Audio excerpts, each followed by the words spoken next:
I'm the man now. Nobody ever gave a handout. For the stretch, talking grams loud. Cut them off, get a handout. Bro talk, what's that about? Yo, what's going on, people? You know who it is. It's Tay Wiz broadcasting live and direct from the man cave as usual. For those subscribers out there that is not subscribed to the YouTube channel, hit that bell. If you're not subscribed to my Twitter page, hit that bell at TAE_WIGGS. Of course, the link to my website is below. First and foremost, we had two games that was on last night. The first game was the Boston Celtics and the Philadelphia 76ers. The 76ers on the brink of elimination. They had to win this game at home before heading back to Boston. I said before this series start, I had the Celtics in 5 games, and we know what transpired and unfolded throughout these games, especially this game tonight. With this game right here, I thought the Boston Celtics tried to come out and punch them in the mouth really quick, but their guys picked up quick fouls. Jaylen Brown, Jason Tatum, you can keep going with all these guys picking up different fouls. Marcus Morris. I am looking forward how they was going to respond when them guys picking up 3 fouls within the first half. The game plan that Philadelphia did to the Celtics was they pounded the middle, they attacked the basket a lot more, and that's how they put the pressure on the Boston Celtics on their defense. The way you're going to beat them, you have to attack certain teams, and they used Joel Embiid the right way and Dario Saric. They was attacking the basket. They was sticking to the game plan. I thought they was going to play more like this in the first 3 games. It took them to game 4 to figure out what they had at stake. If they came out this same game plan, this series could either be 2-2. But no, they were relying on certain players to save the day, like I was telling someone else today earlier. You got J.J. Redick on your team.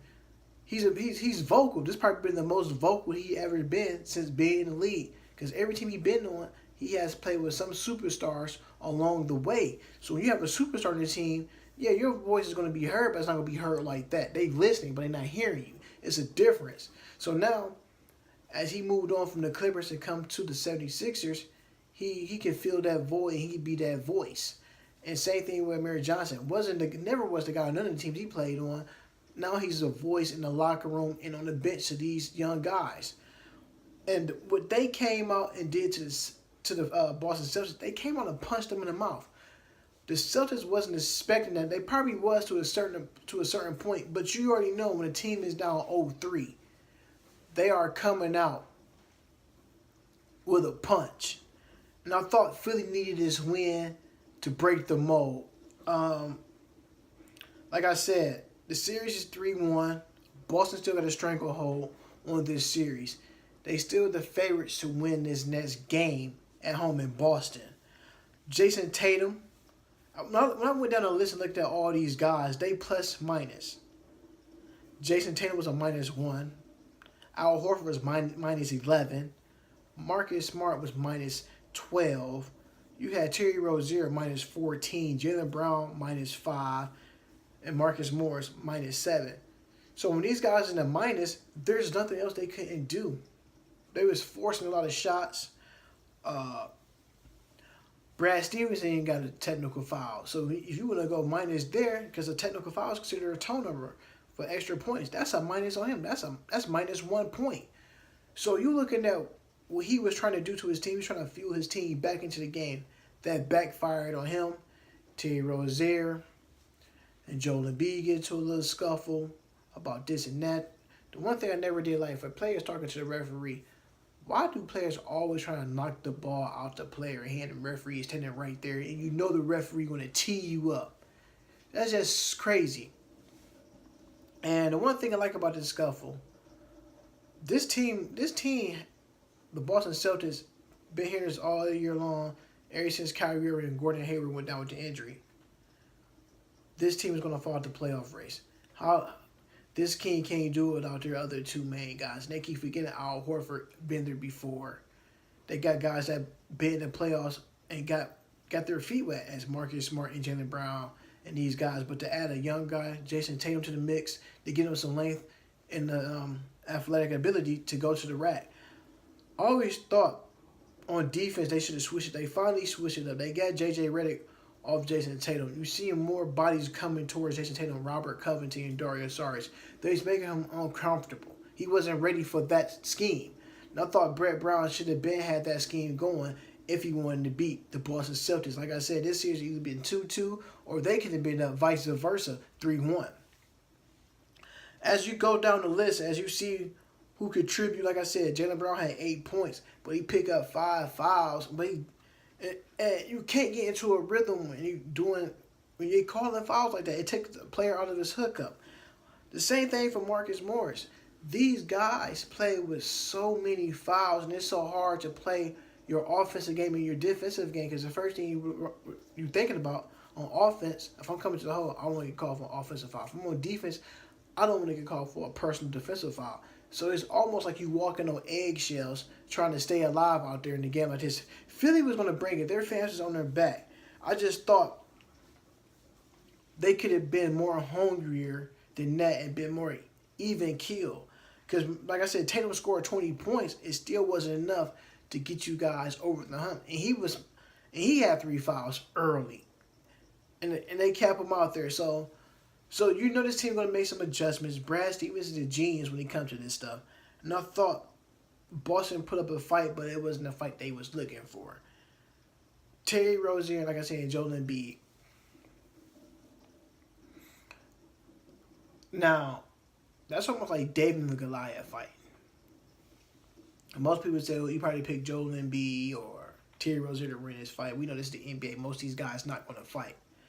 And what Boston did, they missed a lot of key shots. They relied on the three-pointer a lot. The thing that stuck out to me the most, how they lost this game, they lost on the glass, the rebound battle. They lost 43-53, and you're not going to win that battle. And the second battle was the turnover ratio. 15 turnovers the Celtics had compared to the 8 turnovers the 76ers had. If you want to win games like this, you got to control the glass and you got to take care of the ball in late clock situations.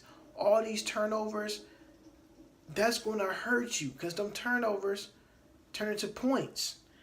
Them rebounds turn into points. Maybe it's an offensive rebound for the team and that team get that ball back, that's more points. And you just had to take care of secure the ball. I thought they did a terrible job of taking care of the ball. I think it's going to be more of a different game plan once they come through. Once they take care of everything and you see how everything goes. Before the series ends, like I said, I had the Celtics in 5. I think come Thursday, I think the Celtics will win this game. Now, how they won this game, the Celtics did. The Celtics won this game. How the 76ers won this game was Ben Simmons is more of an attacker tonight. He had 19 points, 13 rebounds, and 5 assists. He attacked the rim more. I thought Joel Embiid actually played a decent game. 15 points, 13 rebounds. But the two people I definitely want to shout out who definitely played a key role to this game was Dario Saric. 25 points, 8 rebounds. He was defending everybody, hitting threes, going to the cup, diving on the floor for loose balls. You very seldom see him do that, dive on the floor for loose balls. But the game ball, to me, would go to T.J. McConnell. He's a crowd favorite. He's almost like Matthew Dellavedova. Scrappy player, going to get in your face. He's going to irritate you. He's an instigator. Every team need one of those guys. I call those guys safety valve guys because you can rely on them to do anything. They will go out there and lay it all on the floor for you. They want to get the win. They hungry. 19 points for him, 7 rebounds, 5 assists. He was plus 18 on the plus minus. So every time he touched the ball, something good was going to happen. And this guy lost his starting job, yes, because they picked up J.J. Redick, and you know Ben Simmons is going to start eventually. And that was the whole key of them winning the game. What player was going to step up and show out for them at home? And it's so crazy because the role players play so good at home, but they don't play that good away. It's crazy because the crowd loves you, the crowd is cheering for you. When you at the visiting arenas, the crowd is against you. They don't want you to win. They want their other teams to win. And that was the whole nuance of this game. What player for these two teams outside of the starters, which one of these role players is going to step up and define the role to lead their team to victory? We know it wasn't the Boston Celtics, but it was T.J. McConnell of the Philadelphia 76ers. Came in, scrappy, down on the floor for loose balls, hitting threes, going to the hole, making clutch shots. This is what you want from a player. You just can't do this once every 3 games. You got to be consistent on a nightly basis if you want your team to prevail on the next level. And that's what I'm trying to say here. Bench players play a key role of you winning games. That's why the 76ers took care of business at home. That's why they won 103-92. Boston is still up. You still had Joel Embiid still talking trash to Marcus Morris. Marcus Morris let him know we still up 3-0. And the whole thing, I'm going to get back to this situation about Joel Embiid. It's been pondering because they show him all the time before the game. He's either watching some cartoons on his phone, Naruto or Dragon Ball Z. Second, he eating a sandwich and he getting a massage. I don't know how serious I can take Joel Embiid, especially watching cartoons on the sideline. I can understand you get a massage, but watching cartoons, you was down 3-0. And you got the audacity to come out there with a cell phone and watch some cartoons on Netflix. And like I said, these cats in the NBA don't have a true locker room veteran presence. Do you think that would have happened with Kevin Garnett in his locker room? Do you think that would have happened if Allen Iverson was in that locker room with Joel Embiid? Do you think Joel Embiid would be watching Naruto or Dragon Ball Z? Hell no. Not at all. That's unacceptable. I said, take your craft serious. Because you don't know next year, you don't know if you're going to make it to that same level. He's not taking the game serious. You got to be serious on this level. And people was like, oh, look at him. Oh, they think it's funny. It ain't funny. When you lose, it's going to be funny. You talk about trust the process. What process can you trust if you're a leader out there watching cartoons? He should be watching old film from Game 3, Game 2, and Game 1 on the X's and O's and where we lost the game at. You losing the game because you watching cartoons. And I don't like that. Show me some film that you missed on this, or I could have been positive on this part of the game where I can make my teammates better. No, you watching cartoons and you eating chicken sandwiches. Like, come on, man. Get your head out the video game. Bring up some footage of you trying to get to the basket and somebody deny you the ball. Look where I can break down the film. If I get double teamed in the post, I can kick it out to the ring. I can kick it out to the top of the key for a reset. That's what I want to see. I don't want to see Naruto.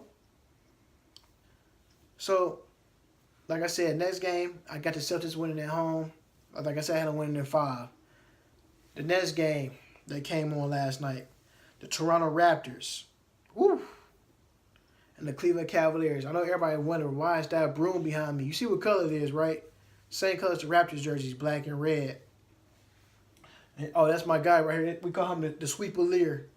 Because all we do is sweep stuff every time we play Toronto. Do you know last night the Cavaliers swept the Toronto Raptors on the same day as they did last night to sweep the Raptors?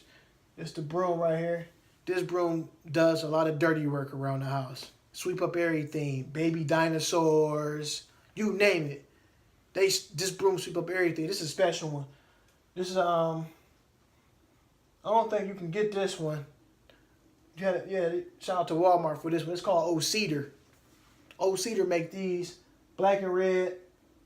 Nice little grip handle on it. You know, it's durable, it's strong. You got teams in the playoffs, and they know you're on the verge of getting sweep. You can always break the Old Cedar out. So let me hold this up. This thing sweep a lot of stuff. That's the Old Cedar right there. Yeah, baby. Oh, yeah. Good broom right there. Let's get right into it. The Cavaliers and the Toronto Raptors. As we go back and we break this game down from game one, I said the Cavaliers. I said, let me rewind this all the way back before I get to game one. I said before this series started, I had the Cavaliers winning in 6. Now, quote me if I'm wrong, but the next video after that, once they played that video, I said, if the Cavaliers win game one on the Raptors floor, don't be surprised if the Cavaliers sweep the Toronto Raptors. I said they won game one. I said not only did they win it, they stole game one. They stole game one. Game two, yeah, they took care of business. Game three, game two, they took their heart away. Game three, it was more like, man, we in a heap of trouble now. Brian hit a runner off the glass, and he's getting criticized for taking a game runner. You know how many times people in the backyard take shots like that and make them? Playing 2-on-2 backyard battle basketball. It don't matter how he shot it. The ball went in, and he keep getting criticized. LeBron James I'm talking about right here. Listen to Skip Bayless. He's mad because LeBron James had pulled up for a 15-footer shot like Michael Jordan.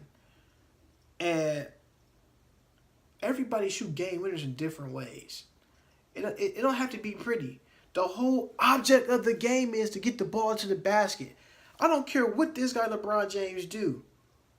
He always going to get criticized for what he's not doing right. This guy does everything right. He is carrying his team literally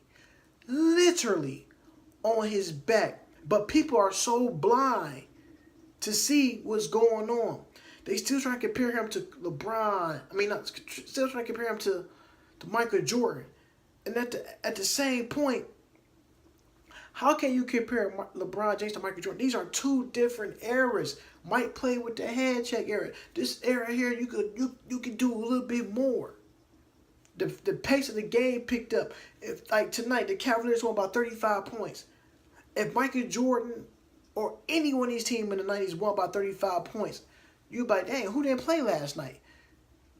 That's what you're going to get to respond. And nowadays, teams are getting blown up by 40 points with their main stars on the floor. So you got to recognize real. Two different eras. And people don't understand that they play in two different eras. When it was the 90s, them boys played basketball. The bench come do the same thing as the starters do. Now you're in the millennial. The bench can't duplicate what the starters doing. That's just the belly of the beast. And people are so blind to see that. Everybody just getting caught up about the body of work. Just sit back and watch how both guys are playing. Like I said, two totally different players, two totally different eras, two totally different positions. But people not gonna realize that. They're not gonna realize that. They still want to challenge people off rings. It's a lot of great basketball players who have championship rings. A lot.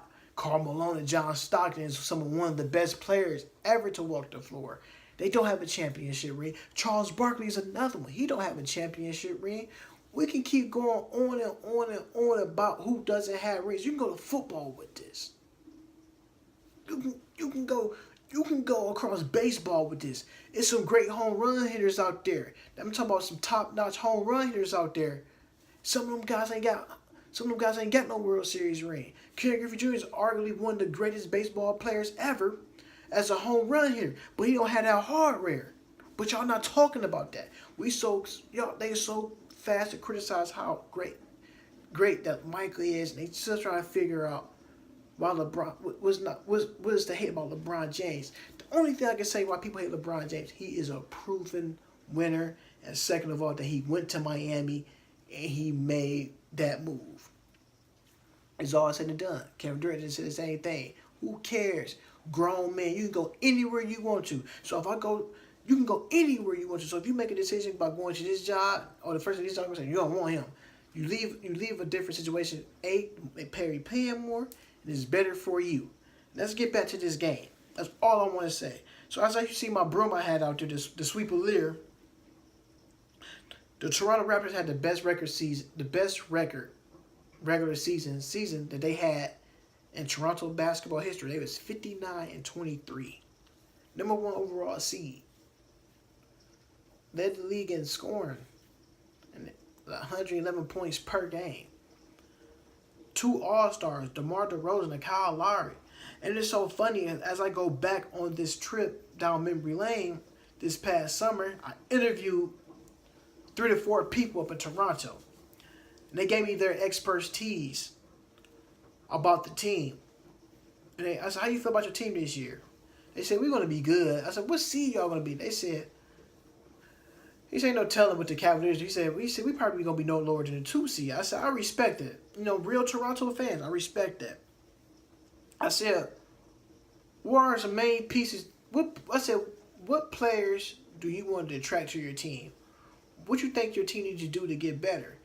And all 3 of them guys that I talked to, first and foremost, the first thing they said to me, we should not bring Dwayne Casey back. He doesn't make our team better. We progress in the regular season, but we degress in the postseason. I said, are you sure? I said, Dwayne Casey a good coach, what I'm saying. But when I actually talking to him, it was so heartfelt that they was actually explaining this to me. Because I'm looking, they said his substitutions don't make sense. I would have had it where, like you said, you had Serge Ibaka out there. You had Jonas Valanciunas. Now, I'm looking at you got 2 tall guys. They both should have been starting. C.J. Miles, DeMar DeRozan, and Kyle Lowry. You had C.J. Miles and Van Vliet out there. They went small, and that actually hurt them because the Cavaliers were going to run again. You're looking at where Serge Ibaka had 12 points. He was a minus 23. You had DeMar DeRozan with 13 points, 5 rebounds. He was a minus 29. And he had that frustration foul on Jordan Clarkson late in the third quarter. So, anytime you hit somebody above the head, you're going to get ejected. Do I feel like he quit on his team because he knew he was going to get ejected? He knew the season was over. It's out of his hand. Was DeMar DeRozan still frustrated that he didn't play in the fourth quarter the other night? That can all play a part in it. That's why when they talk about on TV. I knew that was a frustration foul. I think he held something back because you said, our season over with anyway. We're not going to beat these guys in their gym room. Fouled him, went to the shot, hit the hay early, go take a shower. I feel like that was a shot at Dwayne Casey, the Raptors head coach. You're not going to play me in the fourth quarter? That's what y'all really going to do if I don't play in the fourth quarter. He took his own self out of the game.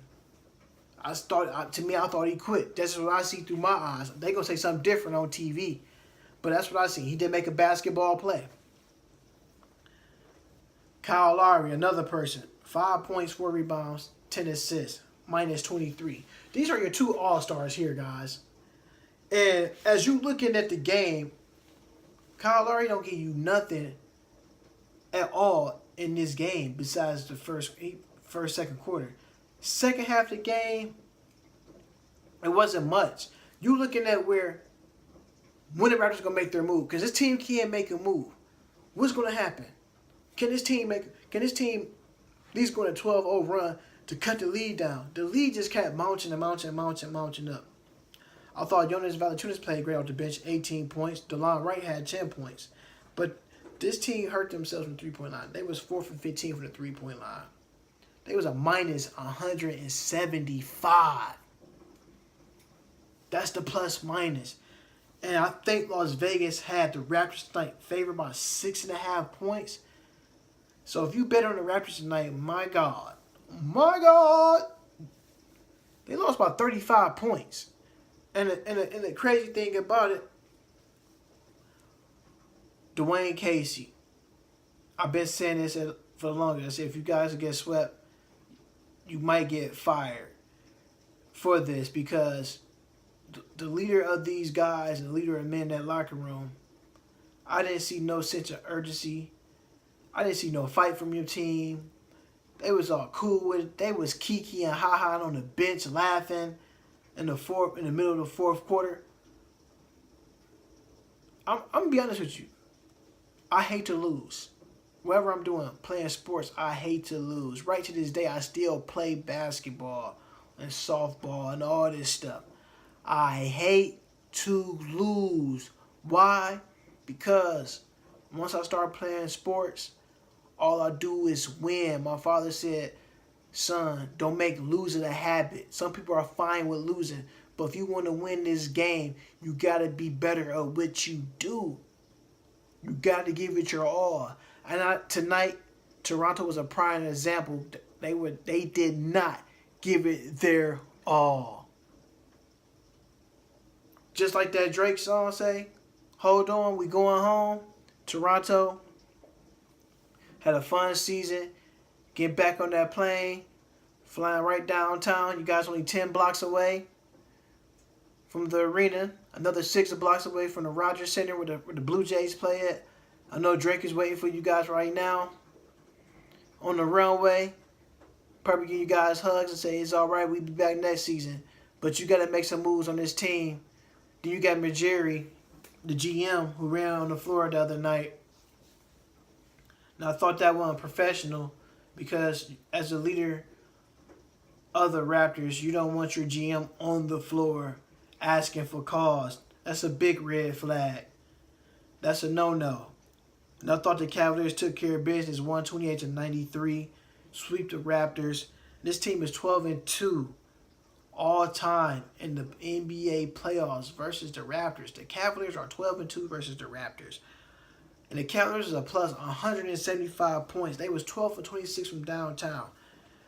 You know, J.R. Smith is probably one of the most streakiest shooters I ever seen play NBA basketball. He was 3 from 3 from downtown. He was 6 for 6 from the field. He had 15 points. He was 100%. J.R. Smith did his thing. And he played great defense.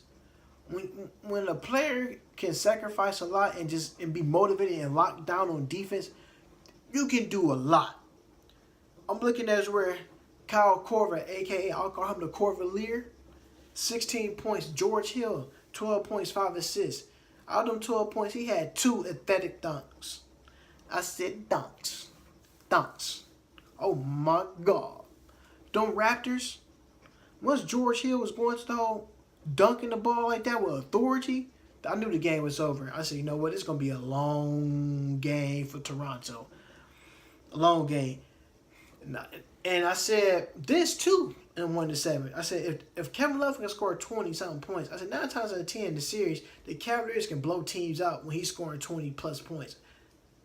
Look, what happened again? He scored 20-plus points again. Another blowout game.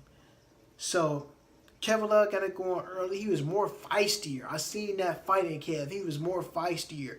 And this is the Kevin Love that we've been searching for now throughout these playoffs. Now we've been seeing this Kevin Love now for the last 3 games now. It carried, and each time he played like this, it carried over to victories. The whole thing is now, can he carry this same MO over to the Eastern Conference Finals? Cavaliers are in their 4th straight Eastern Conference Finals. This would be LeBron James, 8 straight Eastern Conference Finals? Man, that is crazy to witness somebody like that. Because when you think of all these great players who've been to like 9, 8 straight, a lot of those records are held by the old Boston Celtics players like Bill Russell, those guys. These guys, this Steve Snapper Jones, you looking at players that played for the Celtics. These guys, Wayne Embry, these guys that played for the Celtics a long time ago, carry some over. Bob Cousy, man, this is crazy. This is only one player doing this in this decade. And you gotta pay homage to the only one, LeBron James, with 11 assists, 8 rebounds, and 29 points. And I was hoping the Cavaliers play better defense. Now that I've seen this game, probably the best. This right here, this game I've seen probably the best defensive game that they had throughout the whole playoffs. That's outside the other blowout win they had against Indiana. But this win right here is probably the best defensive they've looked probably collectively all season, to be honest with you. Especially right now in the playoffs. Whatever Larry drew up for the Cavaliers on defense, them guys stuck to the script. Just like Drake said, if we stick to the script, we going home. Not we going home, the Raptors going home. But guess what? When you win games like this and waiting for another team to play, you get more rest.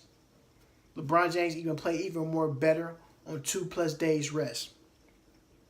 Cavaliers took care of business at home. And what LeBron James is doing, I thought LeBron James is being more passive. He's more passive in the first 2 quarters. He was actually resting the offense by directing traffic. Everybody was open because they was so worried about LeBron James coming down the lane and attacking the hole. And the Cavaliers did what they supposed to do. Take care of home court, and home court took care of them. Like I said, when you win games like this, when you sweep teams, the other 2 teams playing, you wait in the face, one thing I'm going to know, you're going to sleep better,